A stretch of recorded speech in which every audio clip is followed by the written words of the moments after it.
Have you ever heard of people talking about being authentic in your content? And that is the best way to attract your audience and to make more sales as a business owner.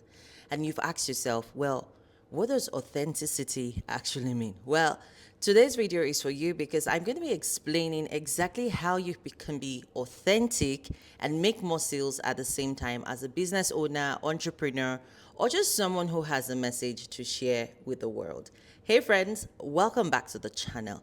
Now, on this channel, I talk about all things making money, but also making sales. Because the truth about it is that there are several entrepreneurs out there who have amazing talent, they have incredible products, but nobody teaches them how to sell.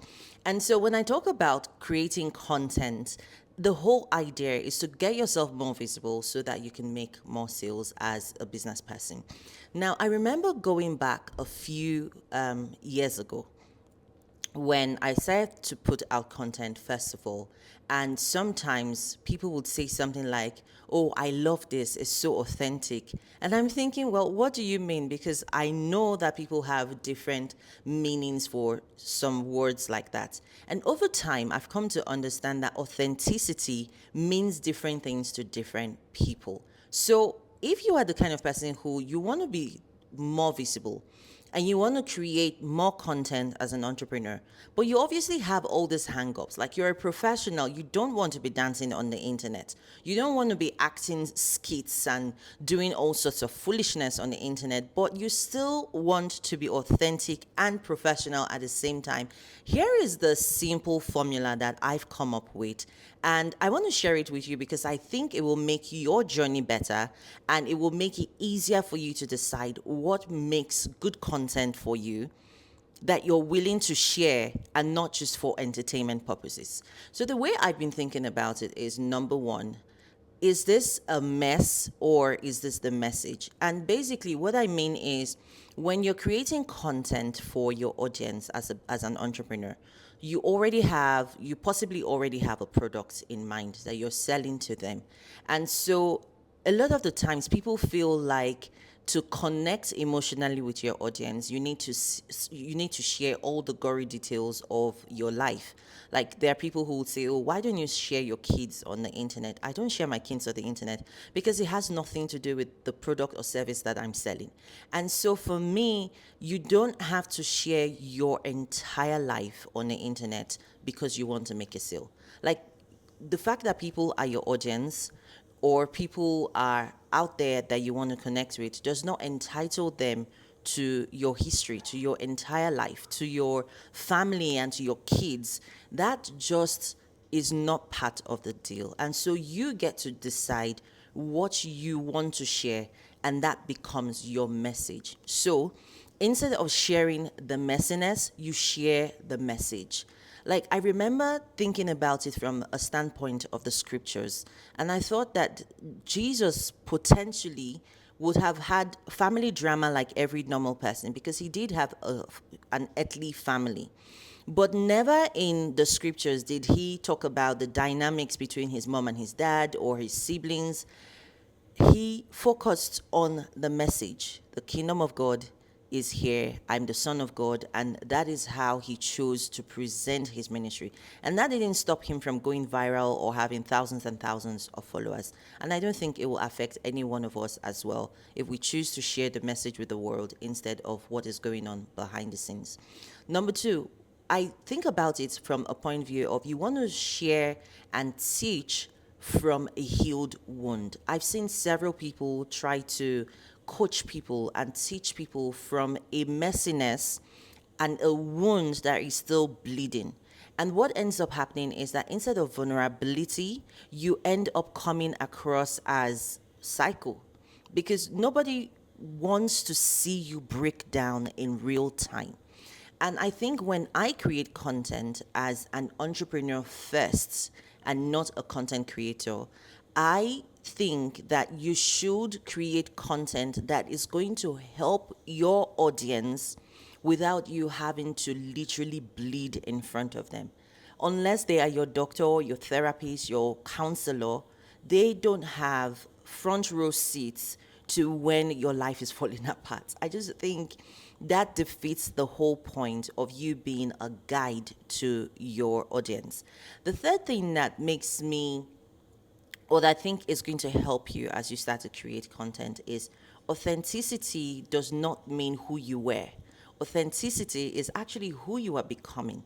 Because I've seen a lot of the times where people struggle with your progress and your growth and who you've become in the last few months or last couple of years, that they always think that, oh, she's not being authentic. Actually, that could be you being authentic. I think about it like this, that if people met you 10 years ago, you probably were a different person to who you are today. And so, in trying to connect with the audience, in trying to seem authentic, a lot of people descend back into who they were because they're trying to come across as relatable. And I think there's nothing wrong with relatability as long as it is who you are right now. Like some of the times when I personally make content and I'm tempted to tell stories about the pits when I was in a toxic job, struggling to make ends meet, I remember that actually I'm not that person anymore. And so when I tell that story, I tell it from a high level, like a bird's eye view, because honestly, I remember what it was like, but I don't need to live there anymore. I've gone past that. And I think that is a great approach for any entrepreneur who wants to create content. You want to be authentic, but you don't want to revisit the depths of the pit. You don't want to live there. So when you tell stories about it, tell it from the story of someone who has experienced it, but not someone who is still experiencing it. I really hope that this makes sense. At the end of the day, I think one of the things that people struggle with when it comes to being authentic is, to what extent should I be packaged and polished in my content? And this is my answer to anyone who has that question. Be as polished and as packaged as you want to be. If you are the kind of person who doesn't have a problem showing up on the internet in your hair bonnet and your nightgown, and you think that that is the version of you that your audience will relate to, you do you. If you are the kind of person who wants to have your aesthetics perfect, you want the ambience to be popping, you want to look well dressed and polished, and you want to have your wig and your hair done and everything in place, do that. I think authenticity sometimes is how you interpret it. I'm the kind of person that I wake up first thing in the morning, I take a shower, I actually get dressed, and I put on some makeup. It's not for anyone. It's not because I'm creating content. That's just who I am. So be yourself to the extent that you are comfortable with showing to the world. I feel like it will be totally stupid if you're the kind of person who actually lives in a t-shirt and a pair of jeans, but then because you want to create content, you come looking all dolled up as if you're going to a formal party. That would be ridiculous. So at the end of the day, I think do you to the best of your ability without having to bleed all over the internet for entertainment purposes, without having to live in things that you have outgrown, because you that has evolved is actually more powerful to your audience. They get to see a transformation happen before their eyes than the person who was broken and needing help.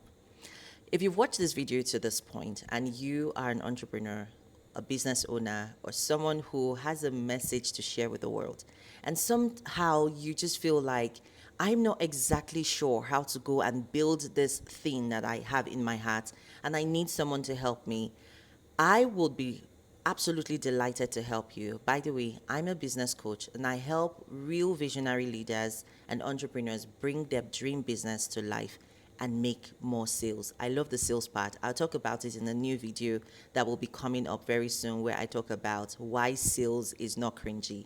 If you have been following the series along, this is the point where you hit the subscribe button and the notification bell so you don't miss out on the next video.